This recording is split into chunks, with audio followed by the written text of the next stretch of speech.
Hi, it's Ben Welsh, back here at the LA Times.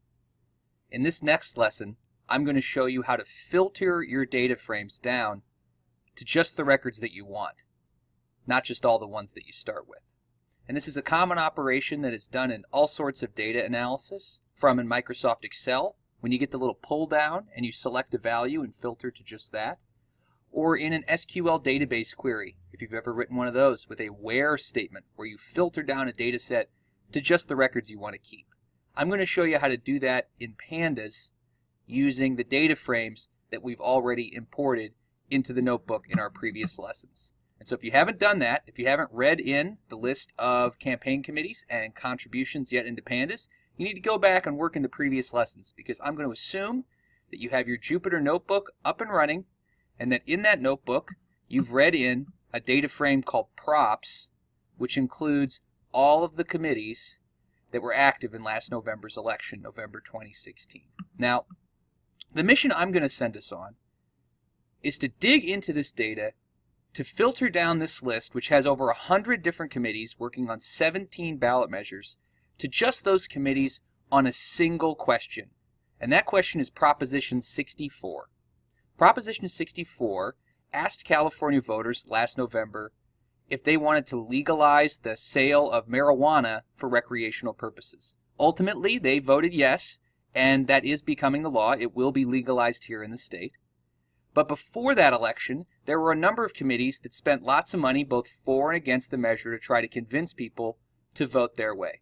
Our mission over the next few lessons is going to be to filter down our data set, which includes all committees on all measures and all contributions to all those committees, to just those committees that were active both for and against Proposition 64, and there was more than one on both sides, and then to just those contributions that went to those committees. And it's by following that path, by filtering down to just the committees that we're interested in, and then focusing in on the contributions to those committees, it's on that path that lots and lots of campaign data analysis is done.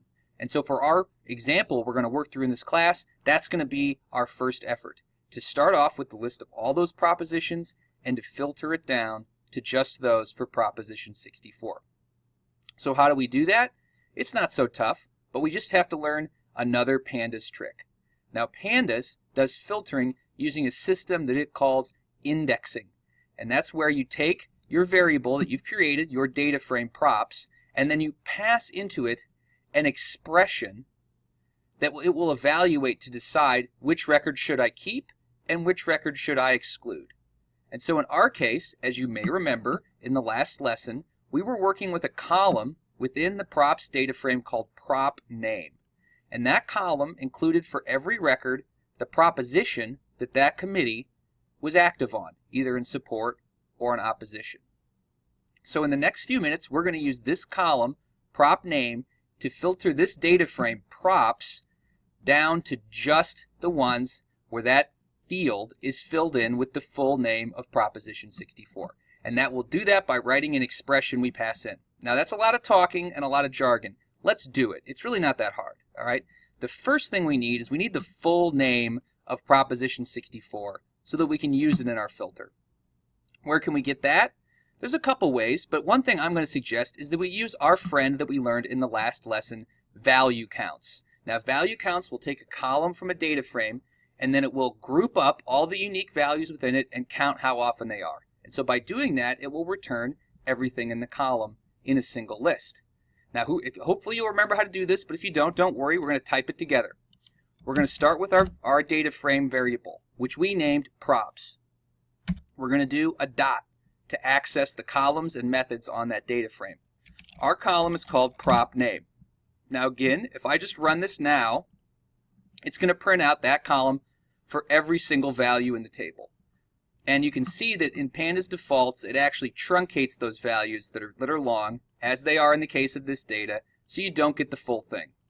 Well, how can we get the full thing to look at? Our friend value counts. So after prop name, I'm going to do another period, and then value underscore counts, open parenthesis, close parenthesis. Again, it's props dot our column name, which is prop name, dot value counts. I had a typo there. Value underscore counts, open parenthesis, close parenthesis. Now push the play button. And you can see, even though it's a little difficult to read because the names of these some of these propositions are very long, you can see in here in this list the full name of all those measures. And the third one down is the proposition that we want, Proposition 64. The full name was Proposition 064-marijuana legalization, period, initiative statute, period. And that's just the way that it was named by the state of California in their database, and we're kind of stuck with it unless we were to come up with an alternative. And so we're going to need to use this complete value to filter down to just the records that match. So I'm going to highlight this, and you should do exactly the same. You should highlight that entire string of text, right-click, and then click Copy. Now, we're going to use that to write this expression to do our filter. All right, so I'm going to go down into the next empty box, and I'm going to type the expression first. It's going to take a little more than this ultimately to finish the job, but I just want to show it one step at a time. The expression is as simple as props, which again is our value for our data frame, dot prop underscore name, which is the column we want to test against, space. Now we need to use an operator, which will be basically a symbol that will tell Python the type of comparison we want to do between our column, which is prop name, and our value, which is the full name of prop 64. So in this case, we only want to keep those records that exactly match the full name of this prop. If the value of that row in that column doesn't match prop 64, we want to exclude it. If it does match, we want to keep it. And so to do that in Python, you do two equal signs in a row. Why two equal signs? Well, remember, a single equal sign is used in Python when you're assigning a variable. Like when we did props equals and then read the CSV in, that equal was assigning the thing on the right side to the variable on the left side. And so to distinguish between cases where you're assigning things to variables and cases where you're testing whether two things are equal, Python substitutes in two equal signs. Whenever you see two equal signs in a row, that means that you're going to be testing whether the thing on the left is equal to the thing on the right. So in this case, the thing on the left is our prop name column, and then the thing on the right is in our clipboard. It's the full name of prop 64. So before I paste it in, I'm going to make two empty quotation marks, which is where I'm going to put that value in, because again, this is a string of characters we're comparing against, and in Python, those have to go between either single or double quotes. And then I'm going to right-click, and I'm going to paste in that full name. Now, I don't want to run the cell just yet because I'm not totally done, but this is, just to revisit, a basic filter expression of the type that you're going to pass into your data frame to limit it to just the records that match. Now, this could be written in hundreds of different combinations. You could test any of your columns by changing what you write here against really any value you wanted by changing what's over here on the right.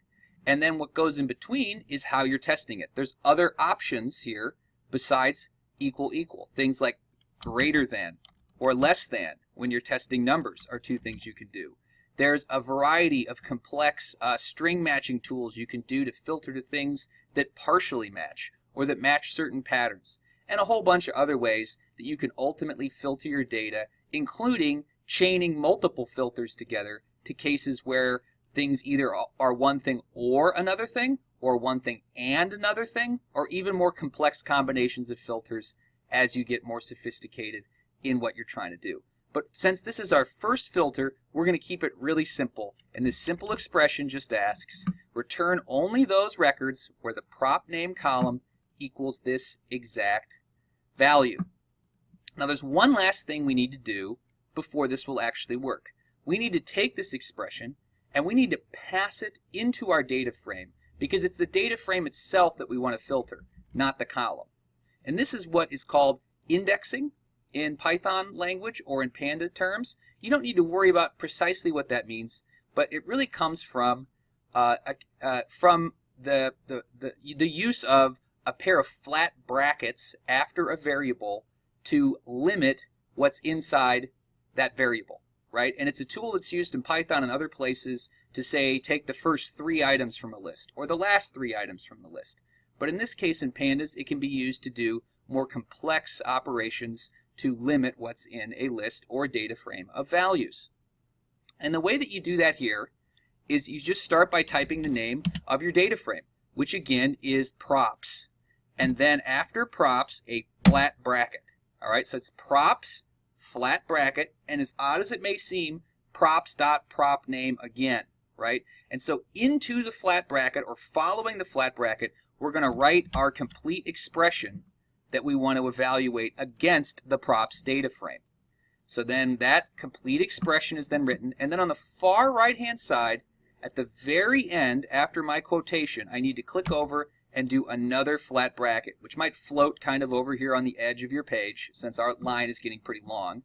And so what we're saying, if we just for a second kind of pull this out so you can see it, is we're creating a flat bracket after the props data frame, and then inside of it, we're putting the expression that we want to use to filter that data frame. And once you've done that, you have your complete line of code, all right? And you're ready to hit the play button. And what you can see is that spit out below you in the panel is a data frame table, much like the one that came out at the top of our page. But if you look closely, you're going to see one key difference. The prop name column for each and every one of these rows begins with prop 64, because this is no longer the complete data table that came out back up at the top here when we first read it in, where you could see the first rows are prop 51, but instead here is a more limited data frame that only has those records that match. Now if we want to do more with this in the future, we're going to need to save it into a variable just like we did up above. And in the same way that we took our line of code and put it on the right of an equal sign with the variable on the left to save it before, we're going to do again. And so the first time around, we called our variable props because it had all the props committees. Now in this case, it's just a single prop and its committees or proposition. And so I'm going to name it prop instead of props, the singular. You could really name it anything you wanted, but that's what I'm going to choose. And if you don't like my name, you can always pick another one. And then a space and then another space. So the code on the right of the equal sign stays exactly the same, but on the left-hand side, we decide we're going to save the result into this new variable prop.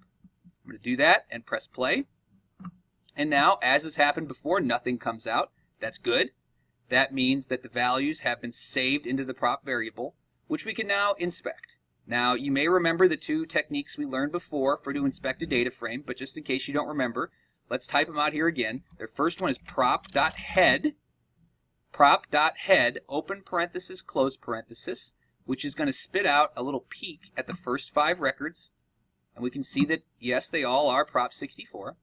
And then to finally sort of verify we're right, when we did our value counts before, you could see that there were 11 records for prop 64. And so if this process has succeeded, there should be 11 records now in our prop table. We can verify that using the technique we learned before, which is each data frame's info method. So prop.info, open parenthesis, close parenthesis, again the play button, and now we get the information about this filtered data frame.